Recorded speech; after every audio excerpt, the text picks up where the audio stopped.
ሰላም ጤና ይስጥልን ክብራን አድማጭ ተመልካቾቻችን እንደምን ቆያችሁልን እያልኩኝ ወደ ሳቱ መረጃዎቻችን ተሻገርኩኝ። ከመረጃዎቻችን አንዱ እጅግ በአሰቃቂ መንገድ በአንድ ቀን የ4 እና የ5 ዓመት ህጻናት ላይ ያስገድዶ መድፈር ወንጀል የፈጸመውን ግለሰብ በተመለከተ ወደ አገኘነው መረጃ እንሻገራለን። በሌላ በኩል ያልታሰበው በኢራን ያለው ተቃውሞ አሁንም እየቀጠለ ነው፣ እየተባባሰ ነው። አሜሪካም ከኢራን ተቃዋሚ ዜጎች ጋር አብራ ልትፋለም ነው። ኢራን በበኩሏ አሜሪካ ታደርገውም ትራምፕ ጣልቃ የሚገቡ ከሆነ ቴህራን የአሜሪካን የጦር ስፍራዎች ኢላማ በማድረግ ብትንትኗን እንደምታወጣ አሜሪካ ላይ ዝታለች። ከዚህም ጋር በተገናኘ አሜሪካና ኢራን ሰፊ ንግግር አድርገዋል። ሙሉ መረጃውን ይዘናል የምናስደምጣችሁ ነው። በተያያዘ ዜናም ያልተጠበቀ የኢራን መንግስት ብሔራዊ ሀዘን አውጇል። መረጃውን ይዘናል፣ ይህንንም የምናስደምጣችሁ ነው። ክብራን አድማጭ ተመልካቾቻችን ለርሶ ጠቃሚ መረጃ ይዘናል። በኢራንና በአሜሪካ በኩልም እጅግ ያልታሰቡ መረጃዎችን ለእናንተ የምናጋራችሁ ሰዓት ነው። እስከ ዜናችን ፍጻሜ ድረስ አብራችሁን ቆዩ። ታዲያ ለቻናላችን አዲስ ከሆናችሁ መሰል መረጃን ለማግኘት ቻናላችንን ሳብስክራይብ በማድረግ የደውል ምልክቱ መጫኑ እንዳይረሱ፣ ቪዲዮ ላይክ፣ ሼር በማድረግ ይጀምሩ።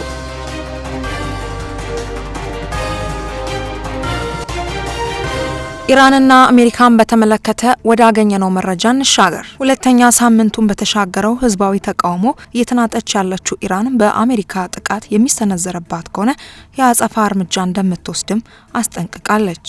ተቃውሞውን ለማስቆም እየተሞከረ ያለው የሀገሪቱ መንግስት በወሰደው እርምጃ በመቶዎች የሚቆጠሩ ተቃዋሚዎች መገደላቸውን የቢቢሲ ምንጮችና ተሟጋች ቡድኖች ገልጸዋል። አንድ ምንጭ እዚህ ያለው ሁኔታ በጣም መጥፎ ነው ሲል ውርለት ለቢቢሲ ተናግሯል። በርካታ ጓደኞቻችን ተገለዋል። ጥይት እየተተኮሰ ነበረ። ልክ እንደ የጦር ግንባር ነው። መንገዶቹ በደም ተሞልቷል።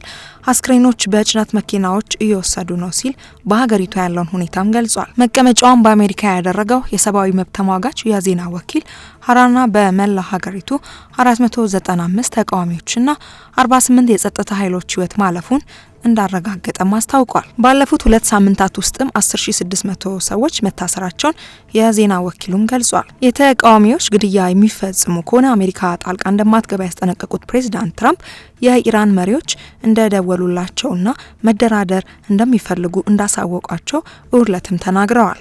ነገር ግን አሜሪካ ከስብሰባው በፊት እርምጃ መውሰድ ሊኖርባት ይችላል ብለዋል። ትራምፕ አስተዳደራቸው ምን አይነት አማራጮችን ለመውሰድ እያሰበ እንደሆነ አብራርተው ባይናገሩም በጣም ጠንካራ የሆኑ አማራጮችን እየተመለከትን ነው ሲሉም ጠቁመዋል። አንድ ባለስልጣን ትራምፕ በኢራን ላይ ወታደራዊ ጥቃቶች ለመፈጸም የሚያስችሉ አማራጮችን በተመለከተ ገልጿል።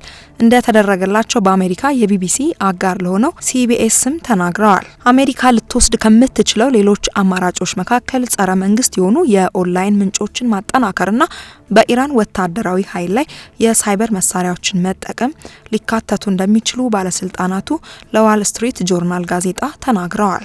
ኢራን ላይ ተጨማሪ ማዕቀቦችን መጣል ከአማራጩ አንዱ ሊሆን እንደሚችልም ተናግረዋል። የኢራን ፓርላማ አፈ ጉባኤ በበኩላቸው አሜሪካ ጥቃት የምትፈጽም ከሆነ በቀጠናው የሚገኙ የእስራኤልና የአሜሪካ ወታደራዊ እንዲሁም የጭነት መርከብ ማዕከላት ህጋዊ ጥቃት ኢላማዎች እንደሚሆኑም አስጠንቅቀዋል። በሀገሪቱ በታየው ከፍተኛ የዋጋ ግሽበት ምክንያት የተጀመረው ተቃውሞ በአንጻሩ የኢራኑ የበላይ መሪ አያቶላ አሊ ሀማኒ የመሩት ሃይማኖታዊ አገዛዝ እንዲያበቃ ወደ መጠየቅም ተሸጋግሯል። ከዚህም ጋር በተያያዘ በኢራን የተቀሰቀሰውን ተቃውሞ ተከትሎ ቴህራን በአሜሪካ ጥቃት ከደረሰባት አጸፋ እንደምትሰጥም አስጠንቅቃለች። የመብት ተሟጋቾች እንዳስታወቁት ኢራን በአሜሪካ ጥቃት ከደረሰባት የአጸፋ ምላሽ እንደምትሰጥም አስጠንቅቃለች። የቴህራን የሰብአዊ ጉዳይ ምንጭ ውርለት እንዳስታወቁት እዚህ ያሉት ነገሮች በጣም መጥፎ ናቸው ብለዋል። ብዙ ጓደኞቻችን ተገለዋል። በቀጥታ በጥይት የተተኮሰ ነበር። ልክ እንደ ጦርነት ቀጠና ነው። መንገዶችን በደም ጨቂቷል። በነጭ መኪና አስክሬን እየወሰዱ ነው። በቴህራን አቅራቢያ በሚገኝ የሬሳ ማቆያ ክፍል ውስጥ ወደ 180 የሚጠጉ አስክሬኖች ቆጥረናልን ብለዋል።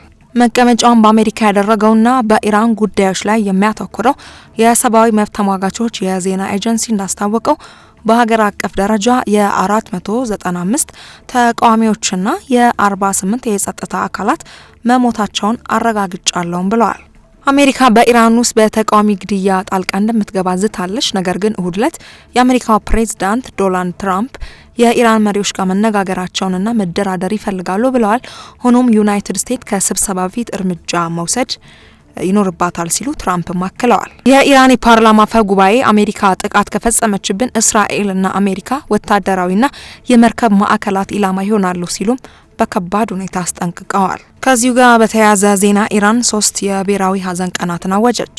የኢራን መንግስት በሀገሪቱ እየተካሄደ ካለው ተቃውሞ ጋር ተያይዞ ከጠላት ጋር ሲፋለሙ የተገደሉ ያላቸውን ሰማዕታት ለማሰብ 3 የሀዘን ቀናትን አወጀ። በሀዘን ቀናቱ የኢራን መንግስት እየተካሄደ ካለው ተቃውሞ ጀርባ አሉ ካሏቸው አሜሪካና እስራኤል ጋር በሚደረገው ብሔራዊ ፍልሚያ የተሰዉ ሰዎች የሚታሰቡባቸው ናቸው ብለዋል።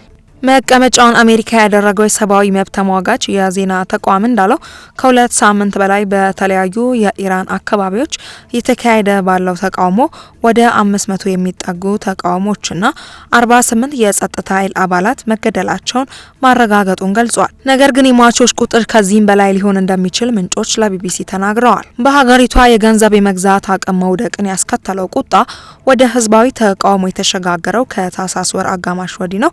ተቃውሞ የሀገሪቱን የበላይ መሪ አያቶላ አሊ ህጋዊነትን በይፋ ወደ መቃወምም ተሻግረዋል።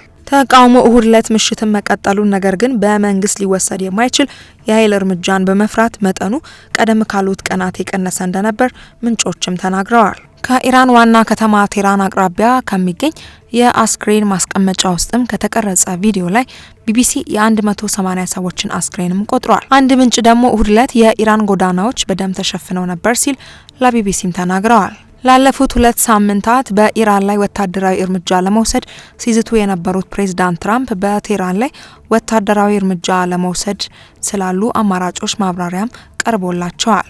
ነገር ግን የኢራን ባለስልጣናት ከአሜሪካ ጋር ለመነጋገር እንደሚፈልጉና ቀጠሮ መያዙን ትራምፕ አስታውቀዋል።